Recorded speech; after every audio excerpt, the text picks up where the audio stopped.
1994. From the murky banks of terrestrial radio, a new hope begins to rise.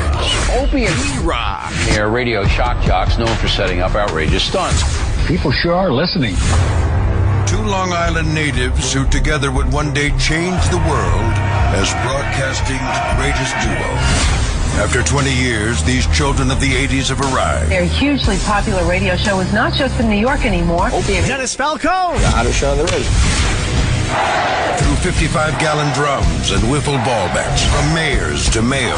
It was an April Fool's hoax by two radio disc jockeys. With bottle rockets and bra bombings. And wieners and pigs. Opie Sam Roberts?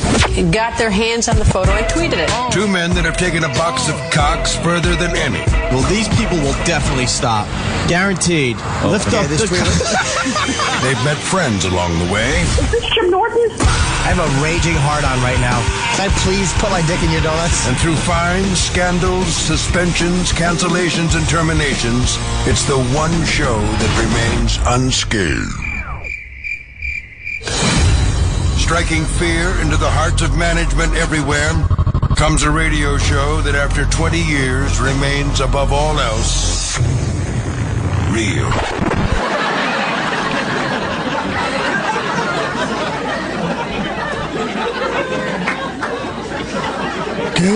This is the Opie and Daniel Curlin, but you probably know me as Bobo. Show. But enough of this palaver.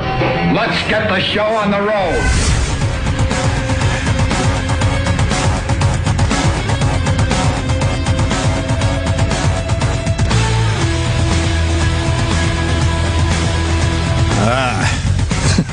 Good morning, everybody. Where do we begin? Hi, Jimmy. Hi, Hope.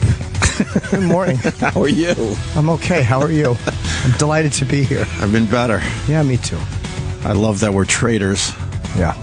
We're being called traitors, right? I did get a laugh. Was it you that sent me the text, or someone said that you said the Benedict and Arnold show? Oh, yeah, that's what we call it. Yeah, that's the new name of the show. Benedict and Arnold in the morning.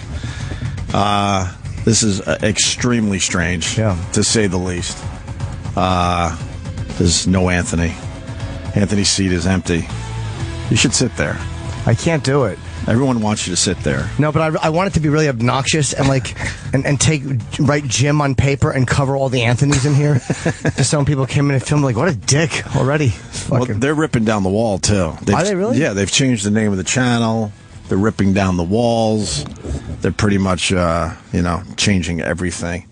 And they want us to go along with that. What are they calling the channel now? What is the temporary name? I don't know. They gave it, I remember it was a good name. It really sparkled. I like the name that they went with. SXM or SMX or what? Like Sirius XM Talk? Yeah. Oh, that's cool. It really has a nice pizzazz to it.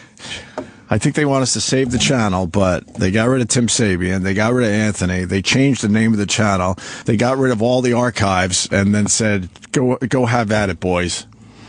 Yeah. We're in a horrendous spot. Yeah. We're in a horrible spot. We're in a shitty position. Here's what it's like. We were having a threesome. Right. And the chick just got up to vomit in the bathroom, so Ope and I are just kind of in bed. Yeah. Not too sure what to do. Yeah. We both still have hard-ons. Yeah. Not going to take care of each other. Yeah. Exactly. So now what? I mean, we could start with this. We have no choice. We have to be here. We're under contract. We're not excited to be here at this moment in time. Maybe this develops into something new and exciting. Who the F knows? I don't know. But, wow. Oh, I should mention we're on YouTube right now. We're trying some live event thing on my YouTube channel, Opie Radio. Nice cheap plug. Yeah, I can't stop looking at the camera. I don't know how to operate when there's cameras in here. Yeah. I panic. Do you really? Try to get FaceTime. I just keep looking. Yeah, I mean, people, look, I understand people are fiercely... Well, look, fuck the channel, fuck the name, fuck you guys. Thank you. Those are just things I've said. Right. People are very loyal to Anthony, and we're loyal to Anthony as well. Anthony. This is not a disloyal thing. We are under contract, and you can't just not show up for work. Well, speaking of which, because people are always wondering, Anthony wrote me and Jimmy this morning the exact text from Anthony to me. will shine light on things, hopefully. I know you guys are in a strange position, but good luck tomorrow. I totally understand what you guys have to do, and it's cool. Let me know how things go. Keep in touch, yo. So there you go. That was nicer than the one I got. Oh, what was yours? Have fun in a few hours, you traitor fuck. Signed A to the C. I guess we could start from the beginning, now that we're settling in a little bit. Our last show was just before the big 4th of July weekend. It was on a Tuesday, I believe, right? And we ended our show early because we had an actual meeting with Scott Greenstein down the hall. And the meeting was another shitty meeting, to be completely honest with you. I told Scott and the company, if you want me and Jimmy to come back, we got to be honest. If you're going to gag us and give us some kind of gag order, there's no effing way we're going back on the radio. Okay. So we had a meeting with Scott, and it was just another kind of shitty meeting. A lot of excuses why this can't be done and that can't be done, and why we're not doing this and why we're not doing that. And we all left that office kind of bummed out, and we were just kind of mingling around outside the building, just kind of talking and going, God, man, what is it going to take to, get these guys on board with us in the radio show, right? Right. You mean this is before we went on vacation? Yeah. Know. Okay. It was right after our last show. Which, by the way, if E-Rock could pull the audio, Jimmy was the last person to talk, I believe, and he said, "This is our last live show," and something in my gut just sank. There was something about how you said that, and I was like, oh, no. I don't remember saying that, but yeah, you said I had said that, and I don't remember it. But I remember thinking to myself, was that our last live show? Because we always wondered, because we've been doing this radio show for a long time. We always knew that it would just blow up someday. We weren't going to have the nice, easy out. We all knew that. We all felt that. We just didn't know how it was going to happen. So Tuesday, we did our last live show. We had kind of a shitty meeting with Scott down the hall, kind of depressed, kind of bummed out, like, fuck, man, now what, And we all kind of went our separate ways. And then, of course, Anthony had that incident in Times Square that we all know about at this point. And yes, we're the fake deaf interpreter from Nelson Mandela's funeral, and he had a run-in. Right. An unattractive lady. Basically, he got beat up by a woman. Yeah. I mean, the jokes, that's what drives me nuts. If we would have made it on the air after that incident, he would have got a nice beating. It would have been something comedians lined up for 3 years. Absolutely. What did Keith Robinson tell you? Because we've been talking a lot ever since this all went down. Just the teasing that we could have. He's like, oh, just the teasing. Didn't he say something about it's his Reginald Denny moment or something? No, I didn't. I didn't say that. That's funny though. The Ruth Buzzy line? I know. You don't remember? No. I honestly don't. Huh. Maybe it was someone else that told me. Probably someone else, because that sounds familiar. Maybe it was Bill Burr. You talked to Bobby or Bill? I did talk to Bill Burr. It might have been Bill Burr. Okay. Oh, I thought they told you, too, that basically, it was his Ruth Buzzy moment that he got beat up by Ruth Buzzy. But anyway, so Anthony had that incident in Times Square, and then he goes home, and on Twitter, he went nuts. And we've all seen that before, whether it's on the air or on his Twitter. But I got to be honest. When I woke up Wednesday morning, did it happen Tuesday night? I'm trying to get on my Tuesday night, yeah. It was, right? So Wednesday morning, I wake up really early, around 5:36 in the morning every weekend, and I always check, your Twitter. I check Ann's Twitter and all my friends. And I read Ann's tweets, and I said to myself, I swear to you, I said, oh my God, we're fired. That needs to be said. There was just something different about it. I'm like, oh my God, we're fired. Because I think it was just the amount of tweets that he did. And they were harsh. I mean, they absolutely were harsh. And I understand why, because he was really mad at what happened. But I just knew in my gut, I'm like, this is not going to go well. Even though we, work for a company, as much as we bitch, they give us a lot of freedom on the radio. They've never really told us not to do anything. It's all the behind the scenes stuff that drives us nuts, but we've had a lot of freedom as far as our radio show goes.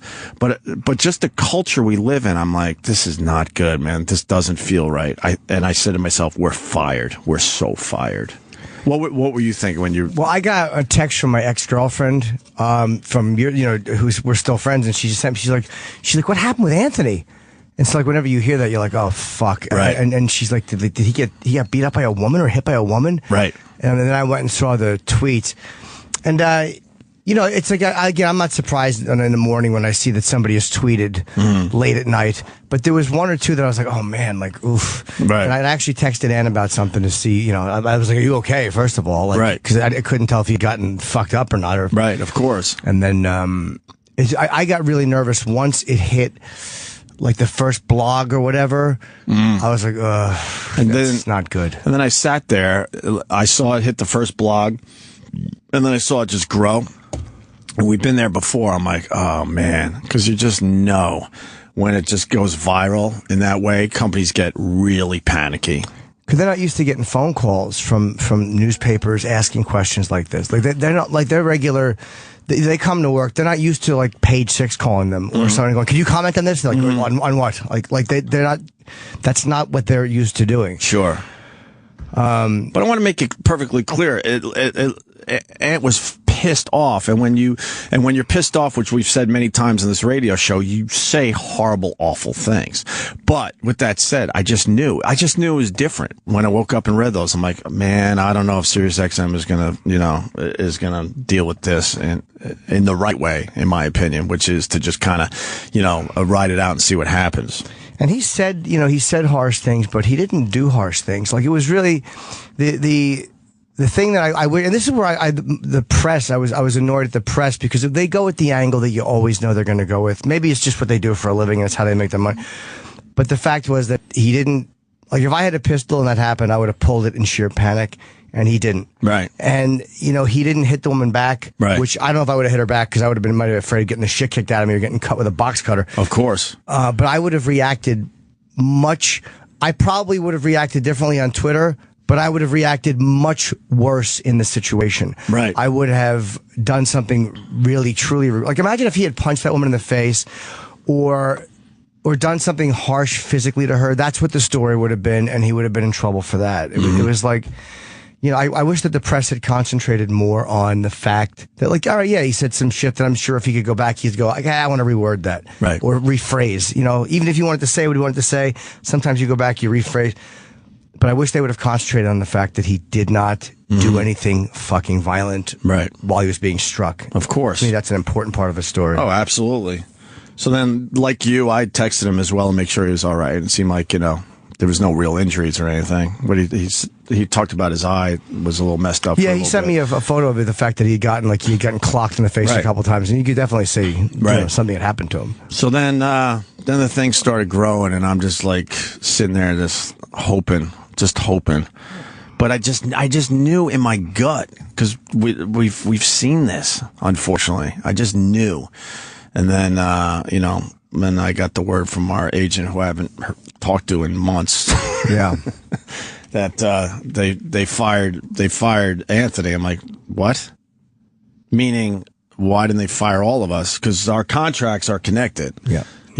In that way. So they could have fired the whole show. I'm like, wow, that puts us in a fucking extremely strange position. So then obviously I got on the phone with Anthony, and we talked, and the conversation was very lethargic, to be honest with you. It was just like, fuck. It was almost like, we both were just exhausted by the trip we've been through in the last, 10 years on satellite radio. And it was like, well, let's just see what happens. We've been through this before. Let's see what happens.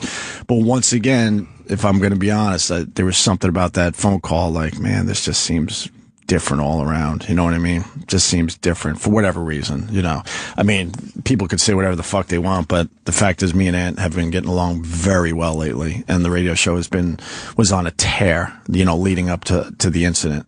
So then we kind of hung up, and just both just sat there trying to figure shit out. And then I got the call from the company saying, we're continuing with you and Jimmy. And I'm like, well, how the hell is that going to work? How is that going to work? It needs to be said that we're under contract, And people are like, just walk out. Just tell them to fuck themselves. But I don't think people understand fully, what being under contract means and what breach of contract means. Yeah, and the nature of this, and it's like I gave the fans who were tweeting even really harsh shit at Opie and me, and a lot of you guys tweeted some brutal fuck it. I understood it. I understand where the energy's coming from, but I blocked 20 people total in 2 weeks, which is not a lot. Right. It's like, that's usually a daily block for me. Right. But it's like I understood people were very frustrated, and they just wanted something. They wanted us to come out and say something that would just make it okay and concrete. And the reality was, it was a holiday weekend. I didn't know we were actually going to make it back on the air. Right. And you guys have to understand something too. Like, it's hard when all of a sudden you think okay, am I just going to lose? Like, I have a 25% of a year's salary coming. Like, is that just gone now? Do I have to just all of a sudden go back on the road on dates that I didn't realize I was going to have to fill? Like, I'm panicking because of myself too. You guys have to understand we have our own financial worries. Of course. I mean, I do well in life, but I don't have, I can just step away money and not, right. And I do way better than Jim Norton. Yes, he does. Financially. Yes, and in the cock department. 2 for 2, this kid. I'm trying to get everything out, so I did forget something, which is really important, by the way. So when they told me that Anthony was fired, people have been wondering this for a while. I was pretty quiet on Twitter and all that. I absolutely do not believe that Anthony should have been fired, okay?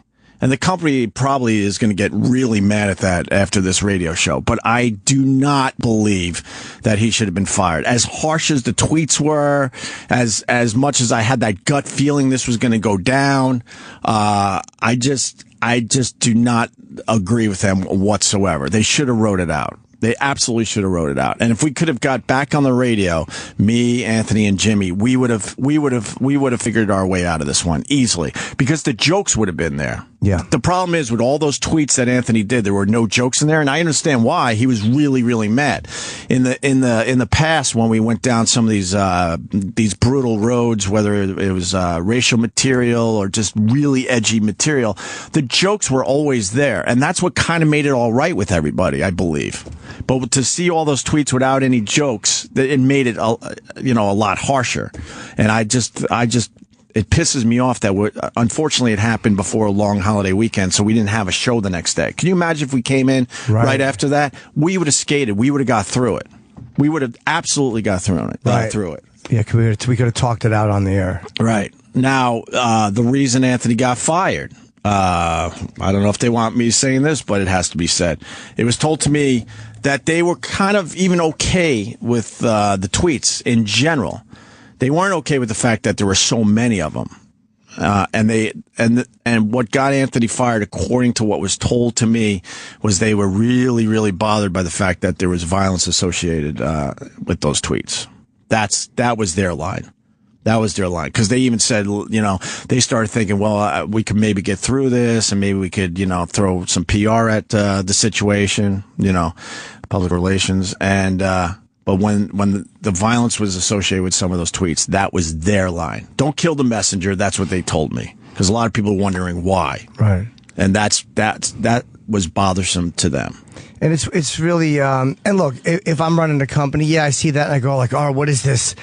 That would freak me out. But sometimes you got to step back and look at what happened. It was like, when the incident happened, he didn't behave violently. Like, to me, that was the most impressive thing. It's almost like, you ever walk away from a potential fight or something, or just an insult battle, and then you're driving home and the whole thing's like, I fucking should have said this, or I fucking should have said... Right. And then you're all... It's almost like there's a state of shock when a physical thing happens, even though it's a woman and he probably could have kicked...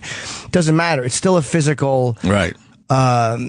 Encounter, and you are in a state of I guess some sort of a shock that has just occurred, and then you just start sounding off after. To me, sounding off after is still a lot better than behaving violently in that moment. Right. And they said the same thing to me, that they were did say worried. the same to you? They're worried about that, but the reality was he didn't behave violently when he was there. Right. So it just stinks. It's a horrendous situation to be in. We can't just walk away. Breach of contract is a real fucking issue, a real problem, okay? We could be sued for millions, period, without breaking it completely down. They could blame us for subscribers lost. They could blame us for the money that they lost from advertisers. You know, it would be a big fucking problem. And I talked to Anthony. I saw Anthony once over the break. I went and saw him, and I'm like, you know, we got to go back. He's like, dude, I completely. Like, it wasn't even like he was like, oh, you do. Like anyone that knows Ant, like he completely. He's like, of course you have to go back. Like he understands the terms of the deal and what can happen if we don't. It wasn't even a thought for him to go like, you guys got to stop. Like he knows. Right. He knows exactly that we had to come back. Right. So a lot of the things that we haven't said on Twitter, I've talked to Anthony. I mean, I've been in touch with him probably, I would say almost every day, either through text or through phone conversations. Right. To see how he's doing. And, you know, he's not, I mean, the guy hasn't shed a tear since 1995 when his dad died. Ant's not, you know, he's bummed, but Ant's not a fucking, an easily broken individual. He's not at home going, oh my God, what do I do? You know, he's fucking motivated to do something else. I think he's bummed, but I think he's also very excited, which, you know, we'll get into that in a minute or two. But I'm just trying to make sure I got everything out. I don't want to forget any of this stuff. So. Oh, he's on Fox right now. We're looking up, and we're looking at Anthony on Fox. It's so weird. It's usually me on my shitty Imus clip that we look up at, and now it's Anthony on Fox on Imus is, I guess, going to talk about it. Hopefully, so I can get that. Oh, no, that's from. Oh yeah, that's from Red Eye clip. Yeah. All right. It'd be funny if Imus threw him under the bus after all the defending Imus that Anthony did. If Imus just was like, all right, he deserved to be fired. Right. I can't do Imus. So then the company kind of wanted us to go right back on the radio. I'm like, are you crazy? You know, we need a week to just digest what the hell just happened and try to figure out exactly, you know, what we're going to do and how to handle this, you know. Now we move into the podcasting situation. So when me and Anthony talked, we've talked a few times and we've talked a bunch on text message as well. This needs to be said. We have had no conversations about podcasting after the incident.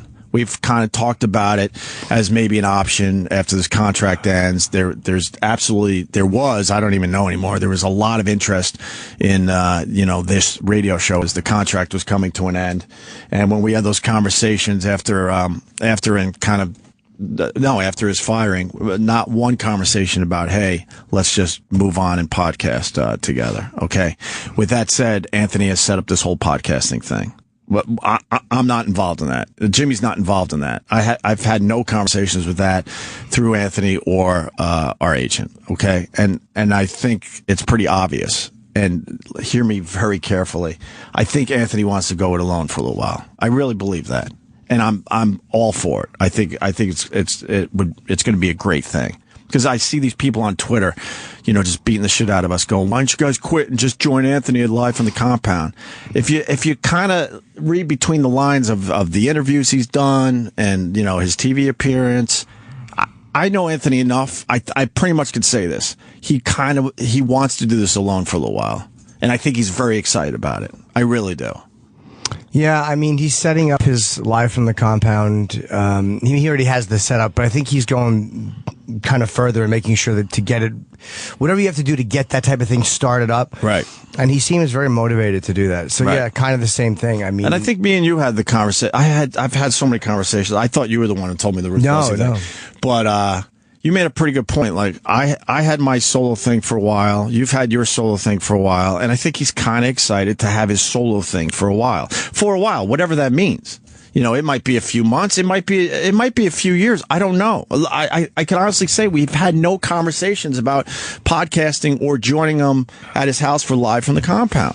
And the fact is, like, I know a lot of podcasting people in that business. So if I was going to do the podcasting with Anthony, I certainly would. I have a stable of people I could talk to immediately to set it up, you know, the way I think we should set it up. I wouldn't go to Anthony's house to podcast. That would be crazy.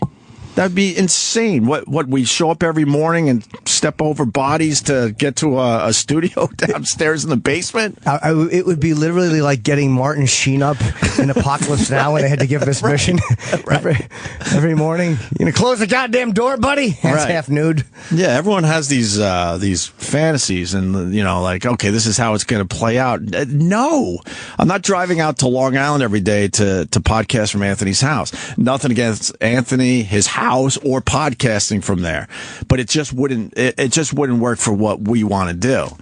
We would need to, if we were to go down that road eventually, we would have to build a studio somewhere in New York City where all the action is. We would have to.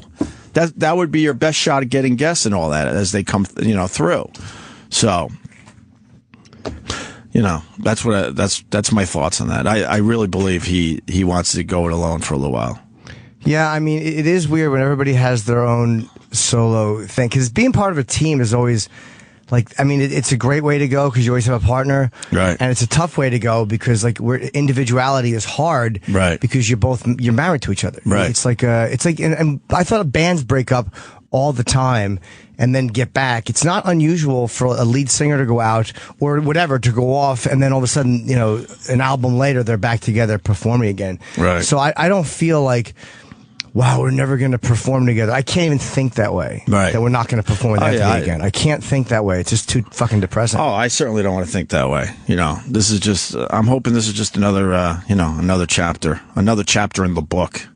But, I mean, the best thing to do is try to be honest. And I've known that guy for 20 years, and how he's setting up live from the compound and how he's been talking in interviews and such. I think he's really excited just to go it alone for a bit. I'll jump on there, no problem, down the road, say hi or whatever. But I don't, we had no conversations about, just taking all this to podcasting after he was fired. It was sort of a thing we were, kind of talking about before, certainly. Yeah. And we just don't know no one knows where to go from here. This was one, like, there was no contingency plan for. Like, there's always like a second, like, all right, well, if this happens, we can do this. If that happened, no one saw it coming. I never saw it coming where one of you guys gets fired for something that occurs off the air. Like, I always thought it was going to be, okay, the whole show is gone. Right. Now what happens? It was something on the air. Right. Or me who gets canned. Right. I never saw this. Oh. You read the memos? Yeah, believe me, I certainly did. And I think a lot of people, the hardcore fan base, they probably saw this playing out where you and Ant would have moved on together. That's the weird part. Well, I was panicked. If anyone was, I thought I was panicked because a lot of times I was like, he's gonna walk, meaning you, and I thought that was gonna be the end of the show. Right. I'm like, he's gonna fucking quit. Right. Like, I would get nervous when that shit would happen. Like, all right, now what? Right. Because I never saw it like, okay, well, then me and Ant will just move on, or me and you will just. It didn't occur to me that was going to happen. It felt like, all right, that's the show. Right. I'm pointing to and where Ant would used to sit. Right. And now I'm a part of that show. Yeah. Not I want to create a new one. So it's me and you trying to fucking figure this out. Yeah. That said, I have a meeting right after to discuss money. I'm running down the hall, discuss my new duties. No, we're not doing that. And for the fans, kill me. There's a huge part of me that's missing here today. I don't know how this is going to work out. I mean, you're not listening to the Opie and Anthony show. You're not listening to us just trying to move on. Obviously Anthony is irreplaceable. It's ridiculous if you're thinking that me and Jimmy are just going to like move on. If you choose to, tune in this channel, whatever the fuck the name is, it's just now different. We're not trying to continue the Opie and Anthony show. That would be ridiculous. But my name is Opie, so, and I do like, doing radio. But besides that, he's irreplaceable. It's obvious, I haven't done a solo show officially in 20 years. I did about over 10 years by myself. I know I could do this shit, but I don't know if I want to do this shit. I know we're here today. That's all I can tell people. We're here today. They might even get mad at everything we just said, and this could be it. Who knows? If not, maybe we'll come back tomorrow. Yeah, I mean, I was happy when I found out that I wasn't canned as well. I was relieved. Okay, at least until October 4th, or whenever exactly the deal. Right. I know I'm okay. and I'm collecting, not just collecting a paycheck, but I mean, I'm going to be okay financially until that point. So yeah, I mean, I don't look beyond that. I'm not saying I need to do this here forever. I'm happy to be here until October. And, you said it before, but you can't just walk away. It doesn't work that way. And it's like, it literally, if they come after you, and plus, if all of a sudden we leave, when they are under contract, and they come after whatever new project you do, it's like, you cannot just fucking walk away. Right. And it's something I didn't even consider Well, that's absolutely a big part of this, because, I'm not going to sit here and say our relationship with the company is great. We've had our issues over the years. And like I said, the day before all this went down, we had just another one of those meetings where everything was just no, or, reasons why we can't do all this stuff. And I started in my head going, okay, we got less than 100 days left. It's time to figure this shit out. And then, the ant situation happened, and then, it just throws everything into a frenzy. This is like a hornet's nest that's been kicked. Right. Now what? And then there was no shows. There was like a whole bunch of time with the 4th of July. There was no shows that weekend. So I'm like, okay, I didn't even know technically, am I fired or am I not fired too? So the guys who wanted us to go on Twitter, I understood their frustration. I really did. Like, even when you were calling us fucking, you cowards, I got it. I would probably have said the same thing in your shoes. But it was like, I just didn't know what to say about it, because I didn't know if I still had a gig or if I didn't have a gig. Right. Am I getting paid or I had no idea. I think also it's kind of important to just have a voice. We have a voice right now. Yeah. We could talk about this shit, I should have probably called you and told you weren't fired. Yeah, that would have been nice. That would have been nice. In a fucking cardboard box. Get my shit out of the office. I probably should have called you. How'd you find out you weren't fired? Because I don't think I called you. I just it was by default. I kind of figured out, like, I haven't heard that I was canned yet. Right. And our agent was away, but he had a legitimate personal thing happening, so he was actually gone for that. So it was like, all right, that was why he wasn't immediately here. Yeah. This doesn't explain the past 9 years, but I mean, it explains recent times. I don't know. I think I found out. I think you actually did tell me. I did. Yeah, okay. That you had talked to Sirius. I just been kind of numb. I tweeted. I'm absolutely devastated. It's been 20 years. This was supposed to be a really good year. It started off nice with Ron Bennington doing the Unmasked, and I heard rumors they were putting together a massive event for the fall. It was going to be some kind of surprise. Someone tweeted yesterday, I think it was, that it was 10 years almost to the day that we signed with Sirius XM. We weren't allowed to broadcast because we had the no compete, right? The no compete. But I'll try to find the pictures. I'll tweet them. But they have pictures of us signing the contract down in Washington. That was about 10 years ago. Me and Ant almost to the day met 20 years ago. It's just horrible. It's absolutely horrible. I really thought maybe we had a couple more years in us. Maybe we do, But, I don't know. I don't know how this is going to fucking work, to be honest with you. But we'll see. I still remember when you came back, and I've told this before too. I met Opie at the train station when you came back from D.C. Right. And you said that you guys had actually signed with Sirius XM, and I was like a wife meeting her husband after World War II, just waiting for your train to come in. Boy, I couldn't wait to get back on the fucking air. That's another thing too. Like, for me, it's just this panic, because I love to do this. I love just doing radio, and the idea of being kicked off again it just depresses me. Right, it depresses me terribly. So, I hope I got everything out. I hope I got everything out. I'm sure I forgot something. Yeah, I mean, Jimmy said it for both of us in a lot of, interviews, but of course we love Anthony. Of course we do. I mean, of course. I have an amazing life because I met Anthony 20 years ago. We've had our issues over the years, of course. Everyone knows that, but in the end, he's like, he's like a brother to me.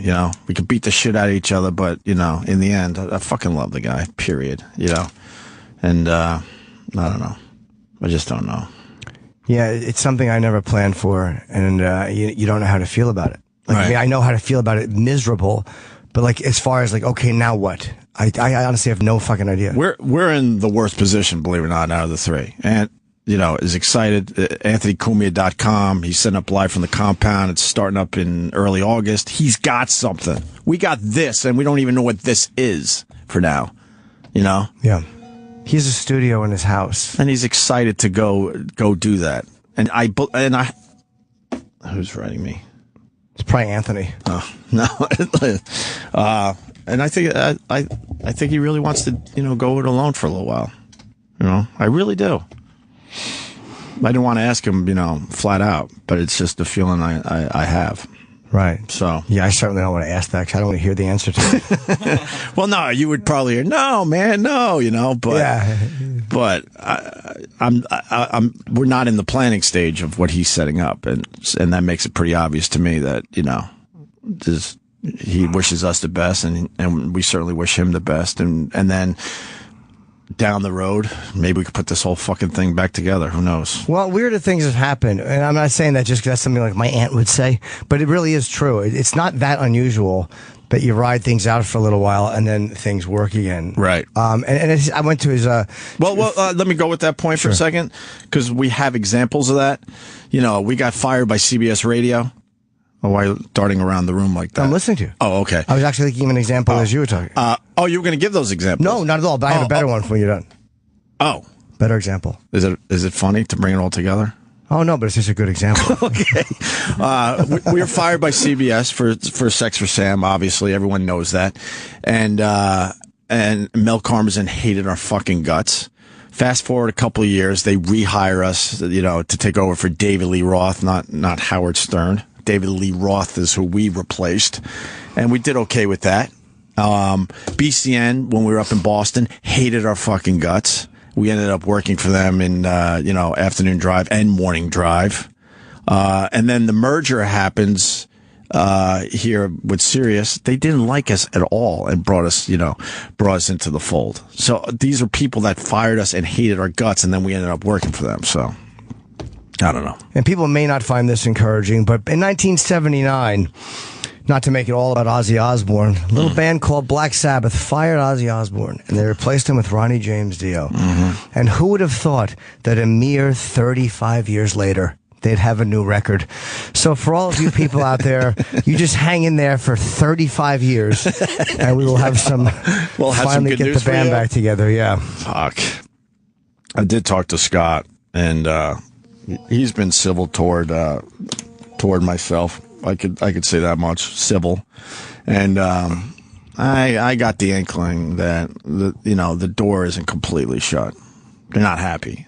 I just have a feeling that it might be just slightly open, slightly. Yeah, for whatever that means. Well, I went to the shindig, as it was, on July 5th. Right. And it doesn't do on the 4th. It was quite. I went late because I had shows, and I was afraid it was going to be really sad. But Ant's is one of those guys, man. If you know him, he was. I'm sure he wasn't happy, but he was fine. Right. He's not a fragile person. No. He was drinking. There's probably about 60 people at the time I got there, and a lot of the people had left. Right. And he's like, man, I'm just gonna, move forward and do what I got to do. But he wasn't like. But he pushes his emotions down so far that I think they're in his big toe at this point. Yeah.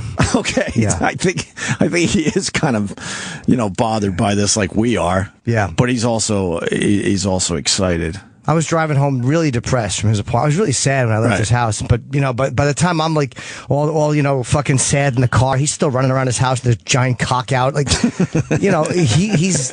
I'm not saying he's not upset. He is upset. Right. But he's not like, I was just sad because I'm like, this fucking amazing chapter is closed. Like, fuck. But yeah, it has to. Like, I always knew that this would stop, and I didn't know how. And I'm like, oh, okay, at least now you have your answer. Mm. That's how. Like that, and not that that's supposed to make anybody feel better. I'm just telling you what I was thinking as I drove from his house. Right. Now you know what happens. Now you know how it ends. I forgot something else that when me and Ant were talking right around the time he got fired. He did tell me, he goes, I was getting sick of that place anyway. I'm like, well, but we're still there. But he goes, I was getting sick of that place anyway. So, all right. Everyone has questions. Was the phones of people calling? A little bit. A little bit. thought they all canceled their subscriptions. Yeah, I'm sure a good amount of them. We're listening for free! Yeah. Thanks for your support. Really appreciate it. It was loud and clear on Twitter how much you supported me and Jimmy, even though technically we had absolutely nothing to do with this. I was just minding my own business, enjoying the 4th of July weekend. Yeah. We had nothing to do with this. Fuck. You want to take a break, I guess? Whatever you want to do. I don't even know. Do we have any production? Do we have? We should definitely chat with people at one point. Yeah, too. no, we'll take a break and then we'll go right to the phones. And we're not really screening them at all. I mean, whatever you want to say, you can fucking say. We have production? Yeah, I mean, it's fairly similar to the intro. It's in the same vein, but it's production. Okay, we'll be back. More Opie and raunchy in a minute. Actually, maybe more than one. Where do we begin? Hi, Jimmy. Hi, Hope. Good morning. How are you? I'm okay. How are you? I'm delighted to be here. I've been better. Yeah, me too. I love that we're traitors. Yeah. We're being called traitors, right? I did get a laugh. Was it you that sent me the text, or someone said that you said the Benedict and Arnold show? Oh, yeah, that's what we call. Yeah, that's the new name of the show. Benedict and Arnold in the morning. This is extremely strange, to say the least. There's no Anthony. Anthony's seat is empty. You should sit there. I can't do it. Everyone wants you to sit there. No, but I want it to be really obnoxious and write Jim on paper and cover all the Anthonys in here. Just so when people came in and filmed, like, what a dick already. Well, they're ripping down the wall, too. Are they really? Yeah, they've changed the name of the channel. They're ripping down the walls. They're pretty much, changing everything. And they want us to go along with that. What are they calling the channel now? What is the temporary name? The year 1994. From the murky banks of terrestrial radio, a new hope begins to rise. Opie and Jimmy. They're radio shock jocks known for setting up outrageous stunts. People sure are listening. Two Long Island natives who together would one day change the world as broadcasting's greatest duo. After 20 years, these children of the 80s have arrived. Their hugely popular radio show is not just in New York anymore. Opie and Dennis Falco! the hottest show on the radio. Through 55-gallon drums and wiffle ball bets, from mayors to mayo. It was an April Fool's hoax by two radio disc jockeys. With bottle rockets and bra bombings. And wieners and pigs. Opie Sam Roberts? got their hands on the photo and tweeted it. Two men that have taken a box of cocks further than any. Well, these people will definitely stop. Guaranteed. Lift up the... They've met friends along the way. But, wow. Oh, I should mention we're on YouTube right now. We're trying some live event thing on my YouTube channel. Opie Radio. Nice cheap plug. Yeah, I can't stop looking at the camera. I don't know how to operate when there's cameras in here. Yeah. I panic. Do you really? Try to get FaceTime. I just keep looking. Yeah, I mean, people, look, I understand people are fiercely... Well, look, fuck the channel, fuck the name, fuck you guys. Thank you. Those are just things I've said. Right. People are very loyal to Anthony, and we're loyal to Anthony as well. This is not a disloyal thing. We are under contract, and you can't just not show up for work. Well, speaking of which, because people are always wondering, Anthony wrote me and Jimmy this morning the exact text from Anthony to me. This will shine light on things, hopefully. I know you guys are in a strange position, but good luck tomorrow. I totally understand what you guys have to do, and it's cool. Let me know how things go. Keep in touch, yo. So there you go. That was nicer than... I don't know. They gave it... I remember it was a good name. It really sparkled. I like the name that they went with. SXM or SMX or what? Like Sirius XM Talk? Yeah. That's cool. It really has a nice pizzazz to it. I think they want us to save the channel, but they got rid of Tim Sabian. They got rid of Anthony. They changed the name of the channel. They got rid of all the archives and then said, go have at it, boys. Yeah. We're in a horrendous spot. Yeah. We're in a horrible spot. We're in a shitty position. Here's what it's like. We were having a threesome. Right. And the chick just got up to vomit in the bathroom, so Ope and I are just kind of in bed. Yeah. Not too sure what to do. Yeah. We both still have hard-ons. Yeah. Not going to take care of each other. Yeah, exactly. So now what? I mean, we could start with this. We have no choice. We have to be here. We're under contract. We're not excited to be here at this moment in time. Maybe this develops into something new and exciting. Who the F knows? I don't know. Norton? I have a raging hard-on right now. Can I please put my dick in your donuts? And through fines, scandals, suspensions, cancellations, and terminations, it's the one show that remains unscathed. Striking fear into the hearts of management everywhere comes a radio show that after 20 years remains above all else real.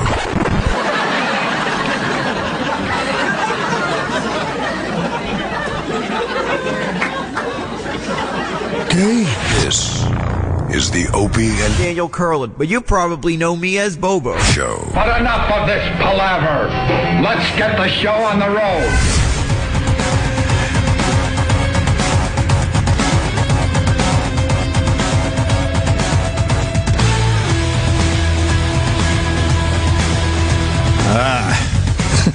Good morning, everybody.